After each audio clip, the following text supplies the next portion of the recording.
नमस्कार मित्रांनो, भारताला स्वातंत्र्य मिळून 78 वर्षे पूर्ण झाली.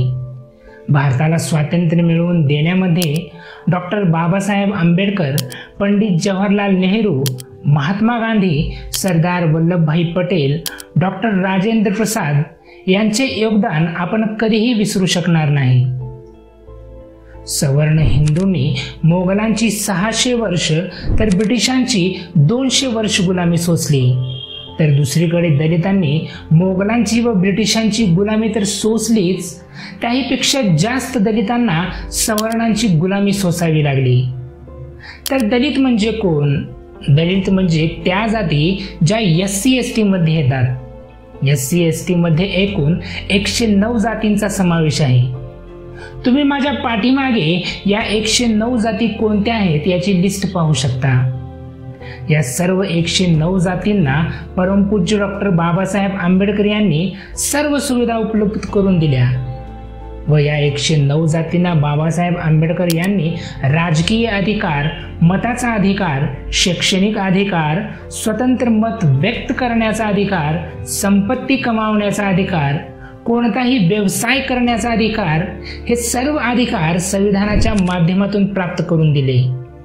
पण आपण सर्वांना एक सत्य मानावेच लागेल की SC ST तील 109 जातीपैकी 108 जाती या सत्तेत जाण्याचा विचारही करीत नाहीत, ना ते कधी सत्तेत जाण्यासाठी संघटन करतात. एक फक्त बौद्ध लोक सत्तेत जाण्यासाठी धडपड करत आहेत. बौद्ध लोक SC ST तील सर्व लोकांच्या हाती सत्ता कशी येईल यासाठी सतत प्रयत्न करत असतात, पण त्यांना जेवढं सहकार्य SC ST तील 108 जातीच्या लोकांकडून मिळायला पाहिजे तेवढे सहकार्य मिळत नाही.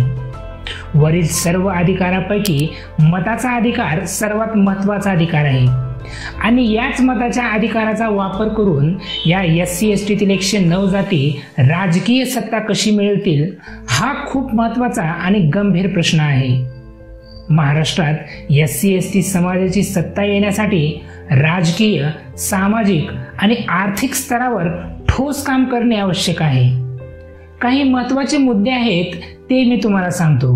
नंबर 1, लोकसंख्येचा आधार. महाराष्ट्रात SC, मागासवर्गीय व ST, आदिवासी मिळून साधारणतः 25 ते 30% लोकसंख्या आहे. इतकी मोठी संख्या असूनही वेगवेगळ्या पक्षात हे 109 जातीतील लोक विभागले गेले असल्यामुळे त्यांची राजकीय ताकद निर्माण होत नाही. नंबर 2, राजकीय एकजूट.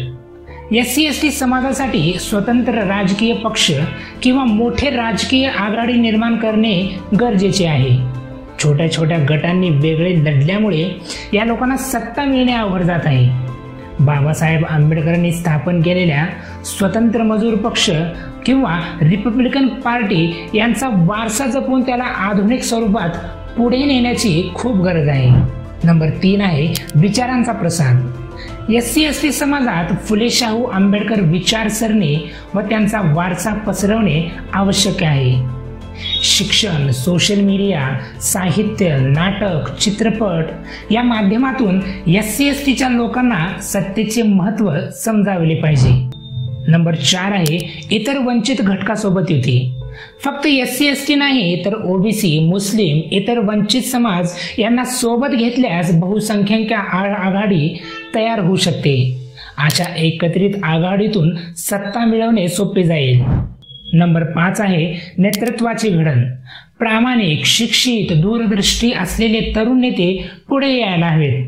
भ्रष्टाचार मुक्त आणि खऱ्या अर्थाने वंचित समाजाला न्याय देणारे नेतृत्वच लोकांना आकर्षित करू शकते. नंबर 6 आहे आर्थिक व सामाजिक उन्नती. राजकीय सत्ता टिकवण्यासाठी समाज आर्थिकदृष्ट्या मजबूत असणे गरजेचे आहे. उद्योजकता, शेतीतील सुधारणावर भर, सहकारी संस्था, बचत गट यांना चालना देणे आवश्यक आहे. थोडक्यात सांगायचे तर संख्या, एकजूट विचारसरणी, युती, प्रामाणिक नेतृत्व आणि आर्थिक उन्नती या 5 गोष्टी झाल्या तर महाराष्ट्रात SC ST समाजाची सत्ता नक्कीच येऊ शकेल. इतिहासात SC ST ने महाराष्ट्राच्या राजकारणात किती ताकद दाखवली आहे आणि कुठे अपयशी ठरले याचा सविस्तर आढावा आपण थोडक्यात घेऊया. डॉक्टर बाबासाहेब आंबेडकरांनी इंडिपेंडंट लेबर पार्टी म्हणजेच स्वतंत्र मजूर पक्षाची स्थापना केली होती. कामगार, शेतमजूर, दलित, शोषित यांना एकत्र आणण्याचा हा प्रयत्न होता. 1937च्या निवडणुकीत बाबासाहेब आंबेडकर यांच्या स्वतंत्र मजूर पक्षाने 15 जागा जिंकल्या. ही एससी समाजाची महाराष्ट्रातील पहिली मोठी राजकीय ताकद होती.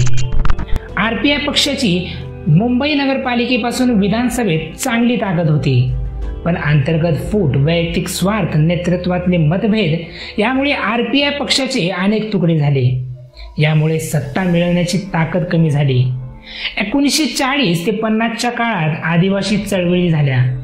त्यात ठाकर, वारली, भिल समाज सक्रिय झाला. शेतकरी कामगार पक्ष आणि नंतर काँग्रेस यांनी आदिवासींना आपल्याकडे खेचले. एससी एसटीतील 109 जातींना स्वतःची एकत्रित राजकीय ताकद उभारता आली नाही. 1970 ते 1990 मध्ये एससी एसटीच्या लोकांच्या मतांचे विभाजन झाले. आरपीआयचे तुकडे दलित पॅंथर चळवळ सामाजिकदृष्ट्या प्रभावी होती, पण राजकीय दृष्ट्या संघटित नव्हती. एससी एसटी मत वेगवेगळ्या काँग्रेस, शिवसेना, राष्ट्रवादी, बीजेपी इत्यादी पक्षात विभागली गेली. या विभाजनामुळे सत्ता नेहमी मोठ्या पक्षाकडेच राहिली. 1990 नंतर आघाड्या आणि मर्यादित सत्ता राहिली. काही एससी एसटी नेते मोठ्या पक्षात मंत्री झाले. रामदास आठवले आणि बाळासाहेब थोरातांसोबतचे आदिवासी नेते हे 2 उत्तम उदाहरण देता येईल. पण स्वतंत्र सत्ता कधीच आली नाही. उत्तर प्रदेशमध्ये बीएसपीने प्रयत्न केला, पण बीएसपीला महाराष्ट्रात फारसा जम बसला नाही. आरपीआय आता बीजेपी सोबत आहे. इतर गट लहान लहान आहेत. एसटी समाजात आदिवासी पक्ष जसे की जनक्रांती आघाडी, काही स्थानिक संघटना आहेत, पण सत्ता मिळवण्या इतके मजबूत नाहीत. बाळासाहेब आंबेडकर यांचा पक्ष वंचित बहुजन आघाडी हे एससी एसटी ओबीसी मुस्लिम यांना एकत्र आणण्याचा प्रयत्न करत आहे आणि त्यांच्या पक्षाला 2019 मध्ये चांगला प्रतिसादही मिळाला, पण सत्ता मिळाली नाही. तरीही व्हीबीए हा भविष्यात एससी एसटीच्या राजकीय सत्तेसाठी मोठा मार्ग ठरू शकतो.